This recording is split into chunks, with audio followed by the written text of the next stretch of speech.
Hey there, Curvis. This is your host, Jemmy, and welcome to episode number 108, the 108th episode of the Curve the Cube podcast, where dreamers become doers. And on this episode, I am so excited to bring you guys Javier Montes. He is an author and inspirational speaker. And what is so great about Javier is his backstory. Now, so from my perspective, right, I love building websites and doing social media. I love doing podcasts. I love having people on this podcast. And I kind of was thinking about it, and it took me a while to realize, the common thread there about myself is that I like helping people. So what's interesting in talking to Javier is he kind of was reverse. I don't mean he doesn't like helping people. That's not what I mean. What I mean is he had a very specific thing about himself that he knew he wanted to do and that he loved and he was passionate about, which he'll talk about and reveal. But then from there, he wasn't sure exactly how to apply it and make it a thing. Like, what does he actually do with that passion? It was very nebulous for him. So for me, it's like I went from something specific to something, that's something insightful about myself. For him, he went from something insightful about himself that he was passionate about to figuring out what does he do with it. And how he went about figuring out what to do with it and put action behind passion and now have a career doing something revolving around said thing. And it's really interesting to talk to him. And you will find so many fantastic nuggets in here, how-tos and sources of inspiration and sources of reflection that you guys could use in thinking about your own career paths and your own passions and what you're into and how to apply action behind it. So I am so excited to bring you guys. Javier Montes is my first guested podcast of 2017 because it's just full of inspiration packed in however many minutes long this episode is. So I will now shut up and let you, one more thing before I shut up. You can find Javier at meetjavier.com. You can also find his book there. He has a new book, Millennial Workforce, that is just fantastic. And you can find him and follow him all over the social media webs at, I believe it's at Meet Javier. So now with that, I'll shut up and say, enjoy this, the 108th episode of the Curve the Cube podcast with Javier Montes. Curve the Cube will now initiate. We got it.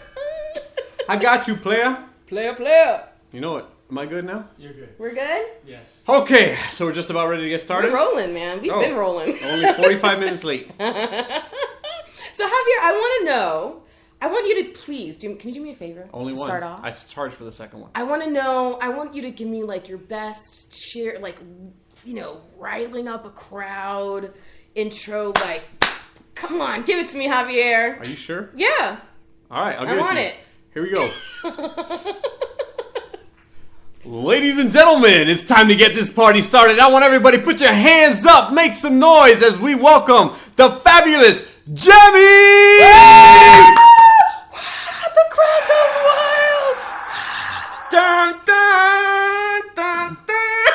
There you go, you see? That was amazing. Thunderous applause. Thank you so much. That's right. Now you could use it to start all your podcasts. Absolutely. Hell yeah. Oh, heck yeah. That's a wonderful idea. I got you. Woohoo, light bulb over the head. There you So go. let me ask you a question, because you seem to always be having a Fantastic day. Why is that? How important is that mindset? How do you capture that mindset? So somebody told me a long time ago that perception is reality. Yeah. Right? So no matter what I'm doing, I am having a fantastic day because that really sets the tone for the rest of my day. I do it all the time. Yeah. People ask me all the time, how's your day having? And how does everybody answer? Like, how are you? Everybody always says, I'm okay, I'm fine, or whatever, you know. I don't like that. Right. I want everybody to know that life is amazing. Yeah. I am so blessed, and I'm having an amazing day. I mean, there's so many people out there who are always focusing on the negatives, and they should really be looking at everything that they're grateful for and appreciative for. And if people really live that mindset, Yeah. much more positivity will be brought into their life. And that's the reason why I Absolutely. do it. Because the more positive I am, the more positive comes my way. Let me tell you, 2016 was super stressful for me on a lot of levels. It's not stress. It's called character building. It was super character building for There me we on go. a lot of levels. Including, like I was telling you before we started, that my son got really sick a few months ago. So during that time, like I said, I put everything aside, and I really realized it made me take a second to remember what's really important, what really matters, Yep. and to start sleeping more, like we were talking about also, and to stop stressing or character building too much, right? And so it's funny because I actually was talking to my friend Chuck just the other day, and I said, we're rescheduling podcasts, and he felt really bad that he had to. I said, don't worry about it. I'm taking a completely different approach to 2017 than I did to 2016. It is relaxation time, baby. Let's right. get it done, but let's be happy. So do you have like a mantra? Like, do you wake up this way? Like, how did this start?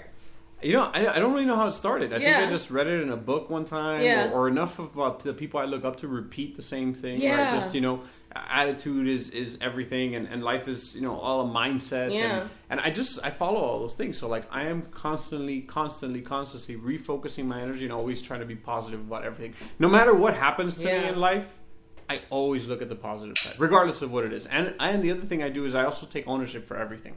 That is Right? so important. So no matter what, the other day somebody rear-ended me while I was driving, right? And that was, anybody would get out of the car, be upset Right. about it, and oh my God, and maybe even like complain to the other person, what's Right. wrong with you, right? And start calling names. Me, I look at that and I say, what did I do? Right? I can't believe I caused this. I wasn't even moving. But I caused it, right? I understand why, because if I own it, then I can control it, and if I control it, it can't affect me. Right. Right? I don't get Right. upset about it. I have insurance. What's the big deal? It's true. Yeah, I got rear-ended. You don't know what that other person's going through. Right. And even if you were stationary and technically you couldn't have been in control in that instant, you are in control of how it makes you feel. Yeah. And how it affects the rest of your day, and Yeah. whether or not it makes you go home and yell at your family because you're pissed off, right? Exactly. It totally can change everything, Absolutely. right? And the way I see it is, well, you know what? I controlled how I ended up there, right? I drove at the exact speed, at the exact time Right. that put me right in front of that person. And that happens for a reason, because that's shaping my life and that's shaping where I'm going. So if I own it and I know that I'm there and it's supposed to be there, then I can be comfortable Yeah. knowing that that's part of my life, that's part of my history, that's part of my story. Yeah. Right? I own it. So I'm happy about it. Good. I got something to talk about when I get home, There right? you go. Yeah, it made life more full of character, right? Yeah, Right? exactly. There's a character, and my character's being built every single day. Good things or quote unquote bad things that are happening or whatever. Yeah. For me, they're all great things. It's Yeah. part of my life. I love it. Do you think it's easier to have that mindset when you're doing something you love, like professionally and stuff? Like, do you think that makes it easier? So that makes it 1,000% Yeah. easier. But I will say that to get to where I am today, it was not easy. So Yeah. you have to be uncomfortable until the uncomfortable becomes the new comfortable, if that makes any sense. Absolutely. Right? So when I first decided to start being positive, Yeah. it wasn't easy. Yeah. I felt fake. My wife would be like, what are you doing? Right? I remember one of the crazy things that I did was I would wake up in the morning, right? Yeah. Everybody wakes up, and the first thing you hear is your alarm clock, if you have an alarm clock. And the second thing, you're like, and you snooze, and you get up, and Right. you drag out of bed. Oh, yeah. When I started to be I positive, know nothing about that. I don't know what you're talking about. when I decided I wanted to be positive, right? I said, you know what? If I'm going to change the way I'm thinking and I'm Yeah. going to change the way I'm feeling, then I need to change the way I wake up. Right? I'm going to wake up on the right side of the bed. And the right side of the bed So you means said, honey, move over. I almost literally, as soon as my alarm clock went off, my wife thought I was crazy, right? This is exactly what I did. Alarm clock goes off. It's going to be a great day. It's exactly what I did. And she flipped out. She just gets scared every day. She's like, can you stop doing that? And I said, no, because it's going to be a great day. There you go. And enough forcing of that, I started having great days. There you go. And I kept doing it and kept doing it. Now my wife is used to it. So she's actually said, I refuse to get scared anymore. She wakes up like 5 minutes earlier than I do, so that when I do that, she's not scared. There you go. She's taking control. Exactly. It rubs off. It's contagious. And my life has been amazing ever since I started doing I love that. What are some of the earlier challenges that you had to overcome and stuff? Do you mind sharing any of that? Yeah, I mean, we went through a lot of things, but I think a lot of the battles that we struggle with are really internal, right? Yeah. And a lot of people don't take ownership of their life. Right. You know, it's and I read a lot of books, and a lot of like older people, you know, in their deathbed, they never really talk about things that they did. They really talk about things that they regret that they didn't do. Yeah. Right? That's the biggest thing that people regret on their deathbed, and they're talking about is, why didn't I do that? Why didn't I follow that? Right? And following your passion is one of those things that I live and preach, and I tell everybody that you need to know what that is. And if you don't know what that is, well, follow the things that make you happy. Where are you the happiest, right? And that's how I found my spot. I always thought it was in music, and I thought it was, in the events, because I've been running because you were a DJ and stuff, Yeah, right? I started off as a DJ, and I thought, this is where I'm happiest. And for a while, I realized that I was very happy DJing, right? I got paid and I charged to set up, and I got paid to break down and to give up my weekends. That's what I was getting paid. But everything in the middle was so much fun for me that I said I would do that for free. Right. So I was really close to where my passion was. As the years have gone by and I've been asked to do other projects and other things, I've realized that I'm happiest while I'm on stage because I get to impact the crowd. Yeah. So it wasn't the DJing necessarily. Yeah. It was that I was on stage and I was contributing to the fun that the crowd was having. Right. Like, I was delivering the entertainment to them and the fun of it. Now today, I know my passion is speaking.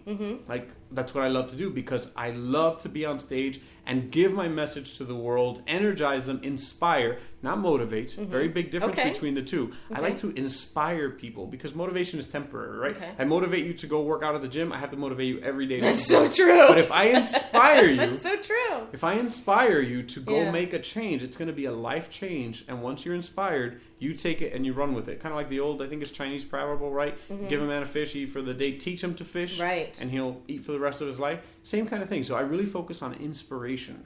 So how can I inspire my crowd? How can I inspire the people that are in front of me to follow their passion, to make a change, to be positive and live a positive life? How can I inspire them to really take ownership of their life?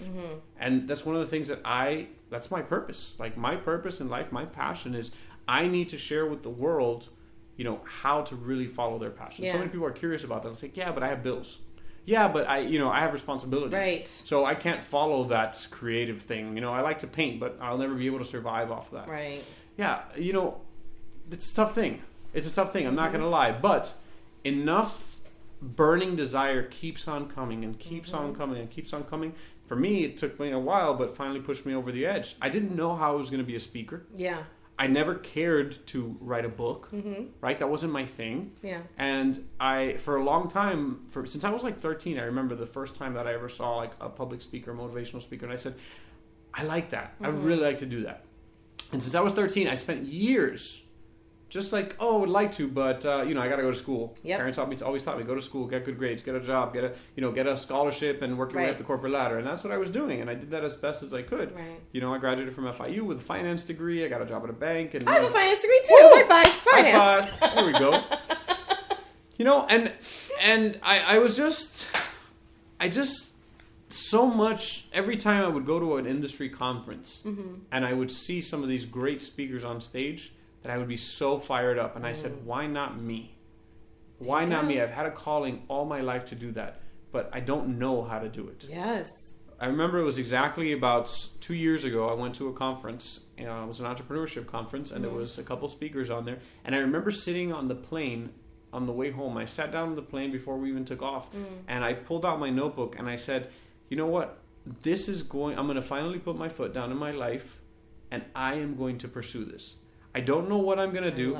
I have no idea how I'm going to start. Right. But I know that I'm not going to let this fire die inside me. And the key is just to start. That's the key. Yeah. The key is just to start. I remember what I did was I wrote down what I wanted to do, what my vision was. And then I got a book, and I started reading a book called The One Thing. And I said, if I can just focus on what is the one thing that I can do today Yeah. that's going to get me one step closer to my goal. And if I can do that every day, if I can do that every week, then I'm going to keep getting closer and closer and closer and closer and closer. So, and I didn't know which way I was going to go. So I said, well, the only place to learn is I need to learn from the best. So I made a connection at that conference to one of the speakers, and I friended him on Facebook, and I sent him a message, and I said, hey, I want to be a speaker. What's the one thing I should focus on? And within about 24 hours, he responded to me. And, he said, you need to write a book. And I said... That's interesting. Yeah, I said... Not the answer I was expecting. Okay. And then I said, well, how do I write a book? So I had to figure this out. Yeah. And again, I'm not a writer. I never cared to be a writer. Yeah. I don't want to be, I don't want to be like a published author, selling millions of books. That wasn't my thing. Right. I want to be a speaker. Right. So a professional speaker tells me I need to write a book. The only thing I need to do is write a book. Right. So I spent about a year and a half writing my book. And that's exactly every single word in that book I wrote. It wasn't ghostwritten. It wasn't any of that kind of stuff. And I wrote every single last word that's written in that book. And it was a very painful process because writing is not my passion. Right? So I hated most of the process of it. But the only thing that got me through that, the only thing that perseveres, that helps you push through it when the days get tough and you don't want to do it, is because the fire's inside of you for the end of the product. Absolutely. Say, I am going to be a professional speaker. Yeah, because here's a reality check for people. It's hard to pursue your dreams. It's difficult. And not only it's difficult because there's a lot of other stuff that you have to do to get there, right? Yep. Whether it's the business management side of what you're doing, like somebody has to manage your bank account or your social media or whatever it is that is not part of the thing that you really like to do, but is part of, making the dream happen, the platform and all that other stuff, like for you, writing the book.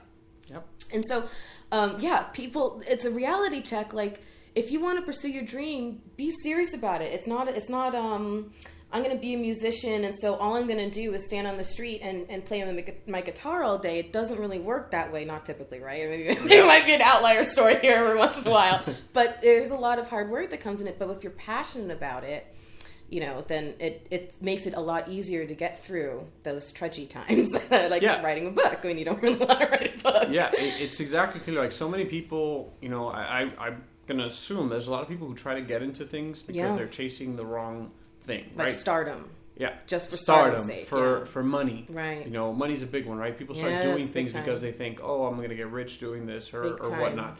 Money's one of those things. I think Bob Marley was the one who said, money is just a thing, right? Mm-hmm. Money is not, I forgot his quote exactly, but it was basically like money is a number. That's what it is. And numbers never end. And therefore, if you're always trying to chase money, you'll never find the end because it's never going to be enough. Right. And on your deathbed, are you going to be looking back and saying, I'm glad I have that $18 million in the bank? Or are you going to be saying, I'm glad I had a great life? Yep. That's exactly I know which answer I want to be saying on my deathbed. Of course. So many people chase the money. I mean, the money's great, but... Money is a tool, right? Right. Money is a tool. And all successful people will tell you, if you chase your passion, money will come. If you chase the money, you're never going to get it. Right. So when I started going through this process, it was really difficult for me to write this book, but I was so clear on what I wanted to do that this was just a little obstacle.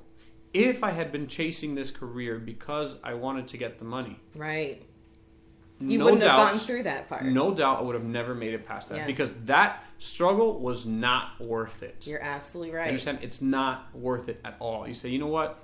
Screw the money. I don't want to go through this anymore. Because that, for me, was pulling teeth. That's one of the hardest things I've ever done in my life is write that book. Well, good for you for doing it. That's amazing. Yeah. I mean, and it's funny that you're saying that because writing a book is something I've always wanted to do. But for me, it's like, oh, God, maybe I should just dictate it and then hand it off to somebody else.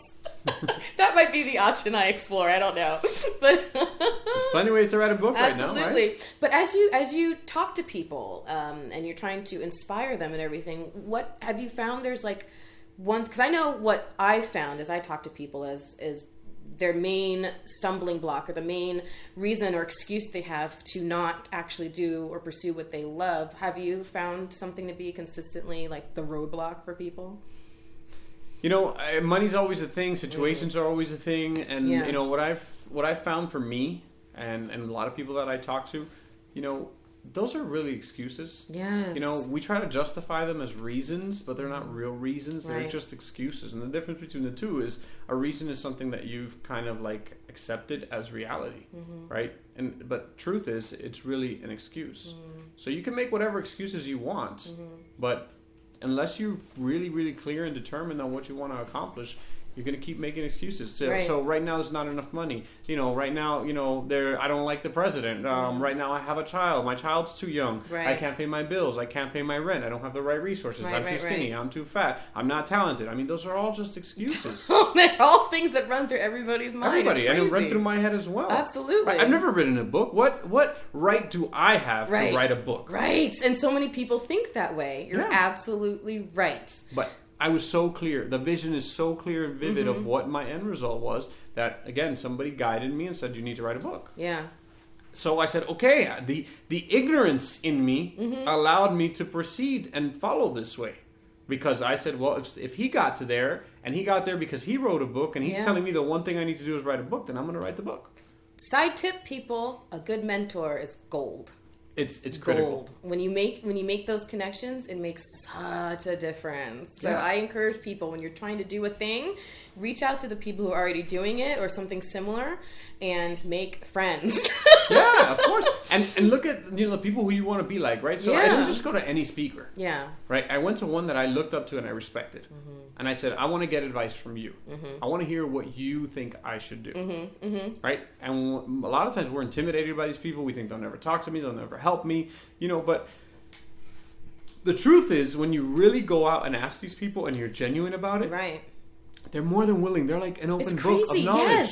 I mean, for example, with podcasting, right? There's certain people that I reach out to and I ask questions and stuff, and it's amazing to me how generous people are with their time, with their information, with their experience, and just sharing all of that stuff. And, I have Palm Beach Podcasters. I run a meetup group for it, and I try to get people in and new podcasters and say, like, come see this special guest we have. He's been podcasting for 12 years. Like, there's so much that he just wants to dump on you as far as information. Like, come soak it up if you want to get into it. And so people need to find those outlets and those resources, absolutely. And I try to tell people, as part of, I feel like, a responsibility campaign. Like, you definitely need to do something you want in life and that you love and are super passionate about, right?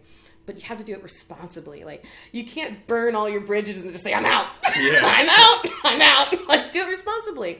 And when you're looking at the roadblocks, like, my kid's too young and money and, like, the whole list that you just beautifully ranted off, one of the things I've learned from my mindset is to stop looking at those excuses and start finding the opportunities. So instead of saying, okay, my kid's too young, say, what do I need as a resource in order to navigate that and still make it happen? So do you have any babysitters available? Can you work something out with the school? Who knows, right?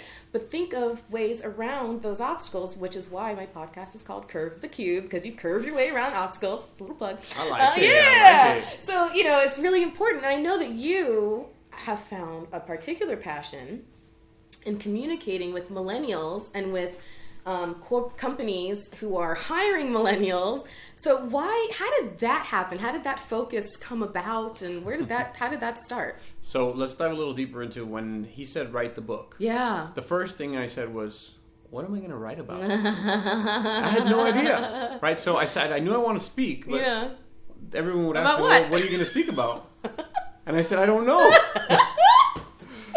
I had no idea. So what am I going to speak about? I don't know. So I started trying to digest and figure out, so what am I passionate about? Mm-hmm. And the one question somebody asked me, one of my mentors, one of the gentlemen I look up to, I sat down and I had this conversation with him, and he said, well, I'll ask you this question. What is something in the world right now that you think shouldn't be that way and upsets you? Mm. And I said, I don't know yet. Oh, that's fantastic. Right? No pun intended. Fantastic. I love that. Fantastic. Right? He said, what is something that really upsets you right now that you think should not be the way it is in the world? And I sat there and I thought, and I said, I think that everybody's talking smack about millennials. And my entire company is full of millennials. And they're not lazy. Yeah. They're not entitled. Yeah. They're extremely hardworking. Yeah. They're dedicated. My team has been with me for years, so they're not jumping from job to job. Right. But everyone's saying all these bad things about millennials.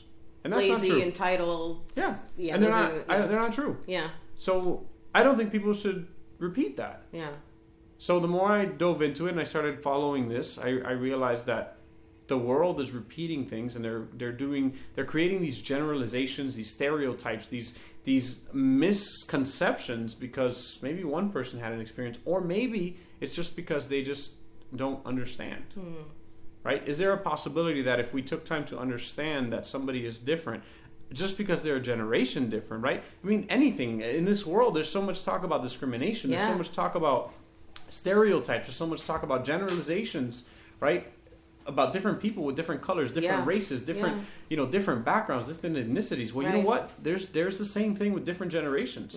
Just because we're both Americans doesn't mean that you don't look at me differently, or that I don't think differently. Well, we might not be Americans. We're a little darker on shit. I don't know if you Very true. Just kidding.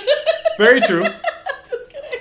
But there's generational discrimination happening. Yeah. And I said I was really passionate about this because of where it was. And the more I dove into it, I said the world needs to know what I'm doing, because I've experienced success with this generation, and I think it's because I've been open to it, and I've digested, and I've built a culture, and I think a company that is really conducive to it. And if the rest of the world could understand this, then they could have the same success. So it's funny. Just today, something came across my Twitter feed. I was like, "Oh, this is so perfect." It was about it was a guy named Simon Sinek. I love Simon, by the way. Do you really? I do. Because I think that it was a very short clip, only about 50 seconds long, and wow. he was talking about millennials. It was a clip from like a longer thing. Yes. And he was talking about millennials and how, things he was saying were really derisive. He was saying, how they were raised with a lot of parenting mistakes because of the things like participation trophies. Yep. And so I'm really a little bit surprised to hear you say, I love Simon. So I was really looking forward to your reaction to that kind of thought. Yeah. So, by the way, I agree with almost everything Simon says. Okay. So, yes, millennials were brought up in a time, and I think through faulty parenting as well. I mean, call it what you want to call it, but, this is how this generation was raised. So, yes, they were raised in a time. I by definition, am a millennial, and I was witness firsthand to these participation trophies. Yes. Right? And this happened because Simon didn't cover it, but in my book, I do cover it. During this time when these parents were watching the media, and there was a lot of talk in the media about high suicide rates for children who have their egos or their what's the word? Confidence, or their... No, another word I'm looking for. It's not ego. It's their... Self-worth? Their self-esteem. Self-esteem. Right. So kids who had low self-esteem or their self-esteem was damaged had higher rates of suicide. This is what was happening in these times. So parents got this and said, you know what? I need to... what I call hover over my child. This is called helicopter parenting. Right? Yes, exactly. And protect them from anybody ever hurting my child's self-esteem, because I don't want my child to commit suicide. Right. So the parents started putting pressures on teachers, right? So teacher, make sure my child is not. Don't tell him he's dumb. Don't tell him he's stupid. And Don't coaches, sit him in the back of the room, right? So now we go to we're going to play in the little league team. Right. Great. Coaches, make sure that, my team, my son gets played. Right. He's going to get benched to make sure he has, and at the end of the season, then what happens? Everybody's got to get a trophy, because if I didn't get a trophy, then my self-esteem was hurt. Right. So the pressure came to the coaches, right? And, what this happened, that it seemed like a good idea at the time, but we robbed millennials of one very important life fact. And the fact is that if you want to win at anything, you need to outwork the loser. Millennials did not learn this. Millennials learned, you show up, you win, just like everybody else wins. Yeah. And we robbed them of that. And it's not their fault. Millennials didn't ask for this, but this is the way that they were raised. So, yeah, he calls it faulty parenting, and I agree. I mean, parents, I think, in this generation didn't raise their kids the most effective way. Mm-hmm. They also raised their kids in a very friendship type of way. Mm-hmm. So, millennials typically were raised with parents. And they were friends. Yes. Yeah. Millennial parents parents of millennials, we should say, raised their kids. They wanted to be best friends with their kids. Mm-hmm. I want my kid to trust me, and we're going to be close. We're going to be like this. We're going to be really, really close together. Right. Sounded like a good idea to these parents. Right. But what happened? millennials learned about this blurred sense of authority, right? They learned that, well, it's my parent, and, I can challenge authority, and, I can, quote unquote, kind of disrespect authority because they're my friend. So it's what do not millennials mommy's do decision, it's our decision. Or my decision. Exactly. So what happens, right? If children don't learn authority, what happens when they go to work? Ugh, it's a disaster. Same thing with their boss. Same thing with police. Same thing with any sense of authority. They kind of miss this line. They have a very blurred sense of authority. Again, not their fault. The millennials didn't ask for this. Right? You got to understand that. They were just brought in this world. Yeah. So Simon is on point. I mean, he's correct in what he's saying. I dive a lot deeper into what he's saying just because I am a millennial. Simon's not a millennial, right? So I lived through I'm just barely not. I'm so mad. I'm like, I don't get to call myself a millennial. I'm so disappointed. Believe it or not, I never thought I was a millennial. Until you looked up the dates. So I looked up the dates, and then I had a real rude awakening. I know. So I call myself the ex-millennial for that reason, because I think that my mindset is more of a Gen X. Yeah. But I lived in the time of the millennials. I've seen that. I saw that on maybe your signature block or something. Probably, I saw that.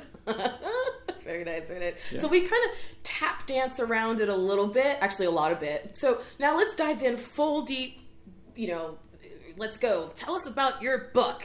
I want to know all about it. So the book, I like to call it like the Bible of to millennials in the workplace, right? So I think that's where my experience is. I built amazing companies with an exclusive millennial workforce. So everybody on my team is millennials, and it's crazy. I didn't necessarily do that on purpose. Yeah. I think we just built a culture that really attracted and talked to millennials. And in the book, I talk and everything about the millennial mindset. So why they think the way they think, right? We talk about helicopter parents. We talk about participation trophies. We talk about instant gratification, right? Millennials were born in a world of instant gratification. You got to understand that. Yes. Millennials do not. They don't understand the concept of picking up the phone and calling somebody on a landline. Right. And if you're not available at home, I have to wait till you get to work to talk to you. Or ordering something in a catalog and waiting like 6 weeks to get it. That's crazy for them. Running home off the school bus every day and checking your mailbox. They never lived in that world. You got to understand, it's not their fault. TV Guide. Yeah, so their world is very, the time frame in their life is very short. Yeah. They're in an instant gratification We're kind of feeding them entitlements and asking them not to be entitled. Exactly. It's the world that's created around them, and this is their world. You gotta understand that this is all they've ever known. They've never rewinded a cassette tape. Right. There's no need for that. Right. Or the fact that I can even ask my son on the way home, what do you want to watch tonight? Because it's on demand. Exactly. Yeah. Millennials don't know what a TV guide is, right? When I grew up, I had to look at my TV guide, see what was going to be on Friday night, plan that it started at 7 or 8 o'clock, and then we had to move our dinner time so that we could be on the couch to watch the show at the time. Or having to run to the bathroom because if you didn't go super fast, you were going to miss the beginning after the commercials are over. They don't know. They've never felt that. I know. So if that's true, then how can we fault them for wanting things instantly? Yeah. It's just natural. It's their life. That's all they've ever known. Yeah. So I know you've expressed a different philosophy of approaching millennials and ways to incentivize and meet them where they are. Share a little bit about that. Yeah, so in the book I talk about, attracting millennials, I talk about retaining millennials, I talk about hiring millennials, so I go through my entire hiring process in the book. I talk about how the rest of your team, non-millennials, are going to feel about all these things and these changes. So I cover everything in the book. That's why I like to call it the Bible of Millennials. It's a really, really in-depth book. Like I said, I wrote every single word in it. It's all from personal experience and some of my personal research.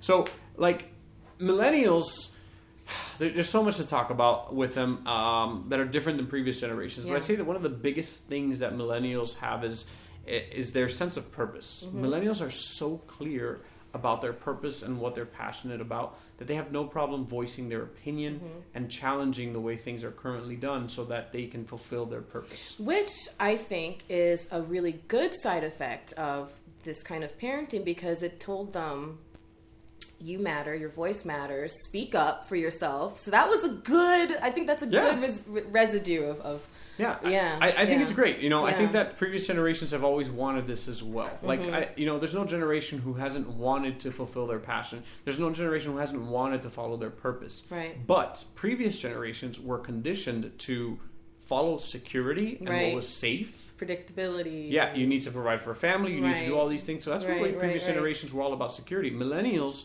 you know what? Millennials reject that idea. Millennials say, you know what? I don't believe in security. Why? I watched my parents spend 30 years dedicated to a company, and all of a sudden, through reasons outside of my parents' control, the economy crashed, Right. you know, and Their my parents pensions got got laid cut, off, their- our house yeah. got foreclosed Yeah. upon, our car got repoed. Therefore, millennials think, well, what is security? If they dedicated 30, 40 years of their lives to a company and all of a sudden they have nothing to show for it, then what kind of security is that? So while previous generations said, I need to work all my life to eventually be able to enjoy it one day when I retire, millennials say, you know what? I'm not going to wait. I want to enjoy life now. I want it now. So why am I going to spend all these years suffering when I could just enjoy it? So they say, you know what? I'm going to work. Yes, I'm going to work, but I'm going to work to fulfill my passion. I'm going to work and I'm going to enjoy every step of the process. There's no generation who hasn't wanted to do that. Millennials are just bringing it up to the forefront. They're blatantly open and saying, this is what I want and this is what I expect in the workplace. And if I don't get it, I have no problem quitting and being without a job. And that's crazy because Gen Xers, their mindset was security. So right. You don't leave a job until you have another one. I don't care how unhappy you are, you stick with it until you find something else. Right. Millennials reject that idea. So when millennials quit, Gen X is like, what, are you happened? crazy? What happened? You're irresponsible, you're this, you're lazy, you're entitled, you expect all these things. So they label them all these things, but really, they're just doing what previous generations have wanted to do, but haven't had the courage to do. And how can a company take that understanding and apply it to their environment, their company culture, and really, welcome them in, and then not all upset the older generations at the same time? How do we do that? I think what companies need to do right now is really tune in and back and really ask themselves, what is our purpose? Yeah. Millennials know their sense of purpose and they want to align with an organization who's in line with their purpose. The problem that I see is 95% of the entrepreneurs in the companies that I talk to don't know what their purpose is. When I ask them, they say, well, just to make money. That is not your purpose. That is not the passion that brought you to start your business. That is not the reason why you exist. That is not the change you want to see in this world. Right. The organization exists because of some other deeper reason, and that's what I want to know. So first of all, they don't know what the purpose is. So they have to take some time to really figure out what that is. And the second thing that companies need to do is really be advertising and promoting what that purpose is to the entire world. It should be first thing on their websites. It should be on their signature lines. It should be everywhere that the company name exists, right under it, instead of just the tagline, it should be the purpose of why that company exists. If they're blatant and open about that, what's going to happen is you're going to start attracting people who follow that in line with that purpose. And you're going to attract people to your team who are going to want to be there long term because they believe the same thing that you believe. Yeah, you're right. Because I remember anytime I did apply for a job, it was, you look at the salary, you look at the benefits, and all that boring stuff. But if on the website, they have a clear company culture that seems inviting and exciting, and like they care about, employees' free time or creating a fun, culture there, or that they value time outside of the workplace. And that's what really made me jazzed to work for a company, because I felt like, okay, for them, it's not always about the bottom line dollars and cents. It's about, they want to make sure all of us are taken care of, and absolutely makes sense. And companies will attract people who are passionate and believe in their same vision. There's no need to try to worry about all the other stuff. That's how I've built my companies. I mean, I attract people who believe in the same thing that I believe. Yeah. And they come on board and they just get it. Yeah. Like, it just makes so much sense. And that's why my team stays with us long term, because they believe in the same thing we believe, right? We're not here chasing a paycheck. We're not here, we all need money to survive. Yeah, we need our check. But just like following your passion, money's not enough. Money will never be enough, right? So when the times get tough, when you have a bad day at work, what's going to make you want to stay there the next day? It's not the paycheck. Because you forget about that real quick when you have a bad day. When somebody pisses you off at work, when something goes wrong, when your boss does something you don't like, when a customer gets you upset, you start thinking, why am I doing this? But if your sense of purpose is in line with what the company's trying to do, you're immediately connected back. And you feel valued. Exactly. And, that's what all generations have wanted. Of course. So when you ask me how's other generations going to feel about this, they want the same thing. They just were conditioned that they need to shut up and not be vocal about it. This generation was taught, be vocal about it and don't settle for anything less than that. Yeah. But employers right now are not used to that, and that's why they're freaking out. There's a textile company out, where are they located? I don't remember. It's not really important, but somewhere around here in Florida that I had the pleasure of visiting a few months ago. what was really neat about it, when you walk in, it's very industrial style, but not like factory style, but kind of the modern office place with, wood and steel and some green splashed here and there. But what was neat is I'm watching, I took notice of their employees, and a lot of them were younger.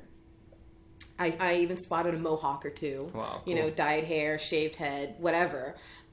Jeans, sneakers. But busy.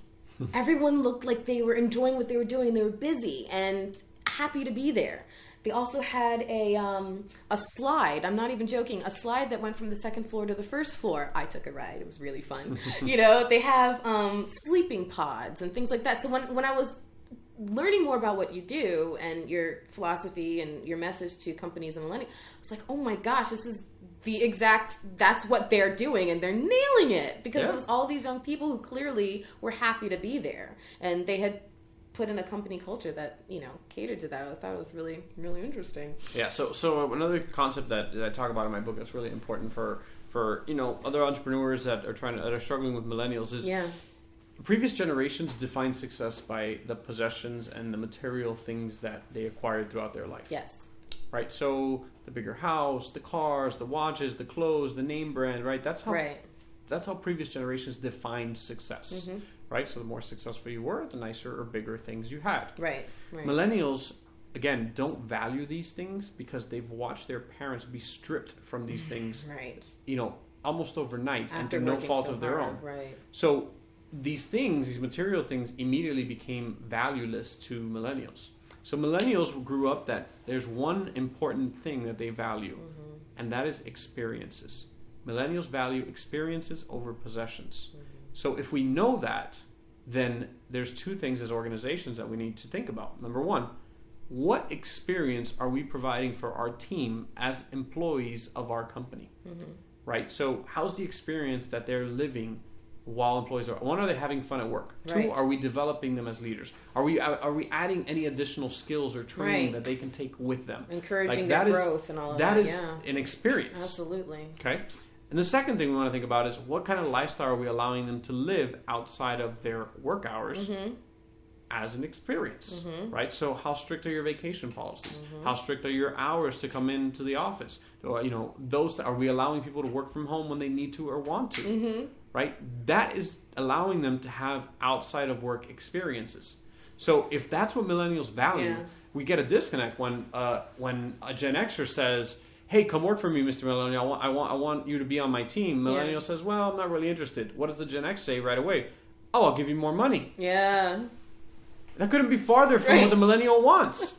But we got to understand that Gen Xers, that's what's important to them. Right. So they're in a Gen Xer's mind, they're trying to give their most valuable asset to the millennial.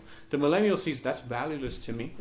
I care about the experience. So if you, as employers, if we can cater to what's important to them, then one, we're going to create a culture where people want to be here, and two, we're going to retain them long term. I was laughing a little because I was remembering. I suddenly remembered about maybe, 6 or 7 years ago, working for this company, and they were getting like a new insurance plan or whatever. So it was that yearly, everybody come to the meeting and learn what the benefits are going to be for the next year, right? Yeah. And I remember they started talking about vacation time, and it was the first time they introduced the concept of like flexible vacation time. It led to like a half-hour Q&A because we didn't get it. We're like, we don't understand. What do you mean we could take extra days? And we don't understand. It was such a difficult concept because it was so new. It's so new, yeah. And most companies are scared to do that. Yeah. In my companies, we have unlimited paid time off, unlimited vacations, as much and as often as you want. Are you hiring? Right? It does come with a caveat. I don't recommend any entrepreneur just try to do that just because there are other systems and processes that are in place that allow for that flexibility. Right? We also don't have set hours. So people in my company work when they want, how they want, where they want. If they want to work from home today, if they want to work from the office the next day, it's 100% okay. Right? But that allows them to live their lives fully and how they want to. Now, that's created a culture where my team owns their responsibilities. Like, they know what they want, and they want to help the company fulfill its purpose, and they go above and beyond. Like, my problem now is getting them to not work 40 hours a week. Right? Because they're at home on email. They want to give my clients the best possible service, and they end up trying to work more than 40 hours a week. That's so funny. And I have to tell them, I said, no. It's no more than 40 because we believe in a very work-life balance. Like if you work too much, even though it's fun, you will eventually burn out. Right. You need to have time in your life for fun. And that's why I have to stop them from working more than 40 hours, which is crazy. It's a crazy concept. I don't have to worry about tracking vacation time. Yeah. I hated when people came up to me and asked me, hey, I'm thinking about going on vacation. Is it okay? Can I get it approved? You know, well, honestly, I look back and I go, what was the point of those conversations anyways? I got upset. I got stressed. Right. I always approved it anyways. Right. It was pointless, right? Why did I get stressed? Because now I had to figure out who's going to cover for them, who's going to answer their emails, who's going to service their clients. I hated figuring all that out. Now, they do it themselves because they own it. Exactly. It's their responsibility, and they say, I want to leave for a week. Fine. Here, Mary Jo, you take care of this for me. I love it. And I don't do any of it. It's the greatest thing ever. That's awesome. So I think it's really interesting that you call yourself an ex-millennial, yes. Right? And you're the one kind of bridging this gap and sending this message. And the reason I say I find that very interesting is because when I was reading about your history, you are not one who shies away from hard work. No. Reading about you picking up cans on the beach and recruiting your cousins or whatever, your friends, and, figuring out a way to get it done. Can I ask you a question? Are you familiar with Arnold Schwarzenegger's story? Have you heard his really back early days story? I think I've heard cliff notes of it. I don't think I've heard. I didn't read a biography on him or anything, but I've heard a little bit of his story. It reminded me of it. Yeah. Because he shares this story, and I'll make it quick. Where so he's a little boy in Austria, dirt poor. His family's dirt poor, and he really wanted like a bike or something like that. Right? There was just no chance it was going to happen. Well, at this lake that everyone goes to during the summer, there's this one guy who has a cart and he sells ice creams.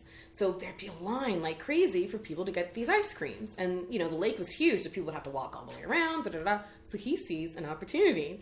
So he goes up to the ice cream guy. He says, listen, let me get a bucket and like a few of these. I'll sell them for 2 extra, whatever the currency would be.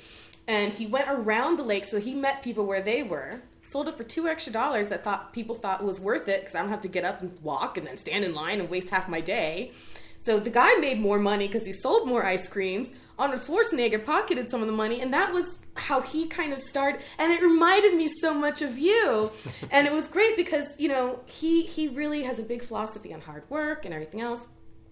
And not to say that you're dismantling that at all, because you're not. But it's just interesting that you're taking a very hard work, find the opportunities, I have a goal, let's meet it kind of a thing. Mm-hmm. And you're translating that now for the new generation. I find it really interesting that, when I read about your background, I'm like, he worked really hard. He didn't care what it took, and he made it happen. I thought it was really impressive. Yeah, it's, all of these things is just resilience and really persevering and just sticking to what you really want because you believe in it. Right. We're back to the same concept of passion. Everything that I talk about in my book, all the concepts that we're discussing, these are not new concepts. I didn't invent these. I didn't create. This is not like something like, oh my gosh, Javier's the smartest, next Albert Einstein that's creating these crazy philosophies. Alberto Einstein, let's be honest. I mean, passion has existed forever, right? Following your dream has existed forever. Yeah. Hard work has existed forever. Right. Just the way it's being presented in the new generation is a little bit different. Mm-hmm. And they're being more vocal. Mm-hmm. And this generation is just not settling. Mm-hmm. I mean, that's the only difference. But the concept is exactly the same. Yeah. It's exactly the same thing that Simon Sinek has talked about. Start with why. Mm-hmm. For years, he's had his book. Mm-hmm. I mean, we're just guessing that millennials now read the book and say, "Okay, I'm going to start with why." And if you don't get it, then I'm not going to deal with it. These are not new concepts. These are something that a lot of these generations have seen and been exposed to before, but they've kind of taken it as optional. Mm-hmm. This generation, it's not optional. Mm-hmm. It's required for their lives. Mm-hmm. And at the end of the day, this is what all the generations have wanted anyways. They've just haven't made it a requirement. Right. It's just been optional. If I get it, great. If I don't, no problem. Right? Which is probably why we were having this podcast, because of how big it is that so many people want to follow their passion. They just don't know how. Yeah. There's a want for it. There's a need for it. Right now, people want to, and they're trying to tap into and say, how did he do it? Yeah. How did she do it? How do you follow your passion? How do you go that route? Absolutely. Because we're so clear that that's what we need to do. There's so many, like, younger and younger and younger people are starting to be clear about that, where older generations never found their passion until they were 70 or 80 years old, sitting on their deathbed and saying all of a sudden, you know what, I was really passionate about this. Right. And I never did it. I know.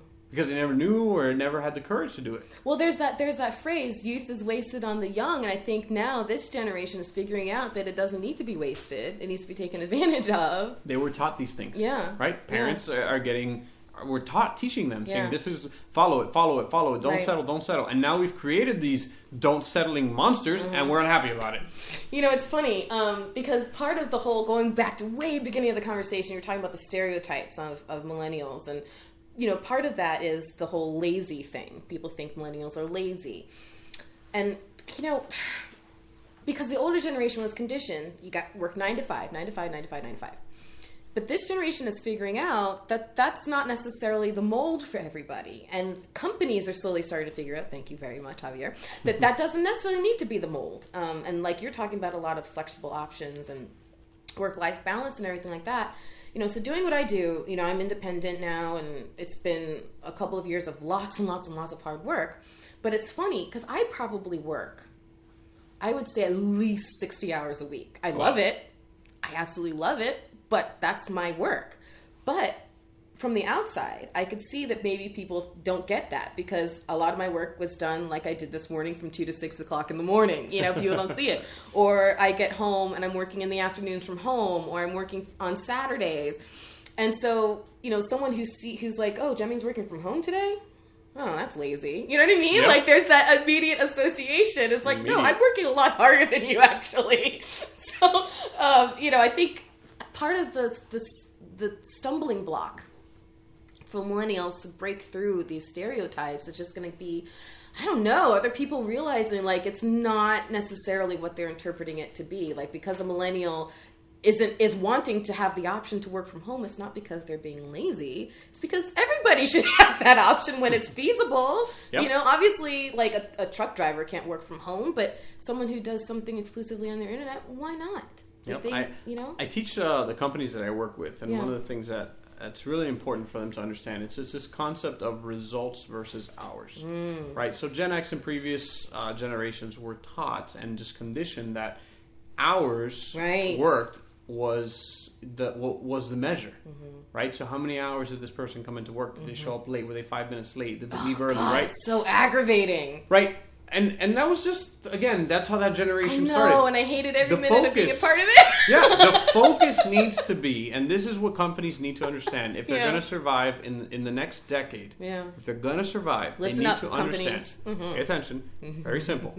We need to shift the focus from hours worked to results produced. Absolutely. So, in other words, it's not about, okay, I'm paying somebody $10, $12, $15 an hour to do work. It's about, I'm paying you $40,000 salary because every year I want you to produce this. Right. So if we can have that concept, right, we're still paying them $40,000 either way. Right. But if they're producing this, who cares if they work 20 hours or if they work 60 hours? Right. It doesn't matter. Who cares if they're 5 minutes late? It doesn't really matter. At the end of the day, as entrepreneurs and as businesses, we care about the result anyways. Right. Right? So we got to get off this thing about, oh, it's hours and they were here 10 hours and you only worked this here at the office and maybe you work 2 hours at home, so I should pay you less for working from home. No. If they're producing the same result, that's what you want at the end of the day anyways. And if you can, aside from that, get an additional benefit of having a happier, more comfortable team member, why not? Because here's why I harp on the whole who cares if you're 5 minutes late thing. I get it that, like, maybe they're meetings or something like that. Of course, if someone else is involved, you have to respect other people's time. What drives me nuts is when it's arbitrary and meaningless. Yeah, just because. It doesn't matter if my butt is in that seat at 8:30 in the morning or 8:35. Yep. It does not matter. No one is expecting a call from me. I'm getting in there and I'm working. And what drives me crazy is I think it leads to more car accidents. It leads to more stress. It leads to people yelling at each other in the morning, fighting amongst families. Like, I don't mean to be dramatic, but this is honest. Like, this is what happens. I remember being super stressed because I'm like, I'm going to be late for work by 30 seconds. But I was so stressed because I had a card I needed to punch. And so I'm really encouraged by this conversation, by your philosophy, by your message, by the attitude of the millennials who are teaching us. I put myself in that category because I'm just outside. But, teaching the older generation to, relax about it a little. The results are what, like you're saying, what's important. Yep. Absolutely. At the end of the day, that's what matters. That's what entrepreneurs care about. That's what businesses care about, is what are the results. And if a millennial, or anybody else for that matter, can find a more efficient, effective, and quicker way to get the same result, right, why would you discourage that? Right. Why would you hold somebody to sit at the office and stare at the clock a few more hours just because they need to punch out at a certain time? Right. It's demotivating for the employee. Absolutely. It's discouraging, and you're creating a culture to do work slower. Resentment and all that. Not an innovative culture that teaches and encourages doing things faster and more efficient. You're absolutely right. It seems so counterintuitive when people just look at it at the surface, but you are spot on correct. Yeah, and again, millennials are just bringing it to light. There you go. They're just putting it in the forefront and say, hey, I'm not tolerating this garbage anymore. Well, thank you, millennials. Yep. And thank you to you, Javier. I pleasure. So enjoyed speaking with you. This has been fantastic. Before we cut off, let me just ask you if there's anything you want to promote or plug. Like, where can people find your book? Well, definitely. I don't think we've even said the name yet. I don't think so. The book is called Millennial Workforce. Okay. Cracking the Code to Generation Y in Your Company. So you can buy it on Amazon, so it's available there. The Kindle version should be online as well, and those of you who like Audible, it'll be on Audible in a few weeks. So maybe by the time this pod airs, maybe it'll be there. If not, just keep checking. It'll be on Audible soon. Okay. I'm actually recording it as we speak. But yeah, you can find it on Amazon. Check out the book. It has everything you need to understand the millennial generation, how to implement these concepts into your companies, just like I've done in mine. Personal experiences that you can find on there. If for any reason you want some more information on me or you want to reach out to me, you can find me on Facebook, Instagram. All my handles are at Meet Javier, so at MEETJAVIER, at Meet Javier, or just go to my website, www.meetjavier.com. And I believe I heard a rumor that there's actually a link to your book from that website. There is. I may not have put that on myself. You can go, directly from my website. I prefer you buy it from there because it goes directly to my publisher site, which is a little better for me. So if you can, go through there. But definitely go on my website, check out stuff, or if not, just hit me up on social media. I answer personally to all my social media followers. So if you had a question or you want to just reach me directly, go on social media, Facebook, Instagram, any of those, and just shoot me a message. I love helping people as much as I can and getting my message out there. Again, I'm on a mission to eliminate the generational disconnect between millennials and previous generations. So anything that I can do for that, very important to me. I mean, my dream is to be a really, international speaker. So if you have a group that wants to hear my message, I'm more than excited to be in front of that group. So reach out to me. And that's it, Jemmy. It's been a great pleasure being here. Oh my gosh. I really had a lot of fun. So thank you for having me. Absolutely. My pleasure. Do you want to sign off the podcast for me? It's really easy. Of course. How do I do it? Tell me. So you're just going to say, this has been Javier Montes with Curve the Cube, or however you want to say it. Okay, cool. All right. So, let's do it. Ready? So, ladies and gentlemen, this has been Javier Montes with Curve the Cube. We hope you guys had fun today, and we'll see you next time. Yeah, buddy! High five! I love it! That was great! Thank you! Yay! Woo! That was fun. That was. Heck yeah. You have successfully curved the cube.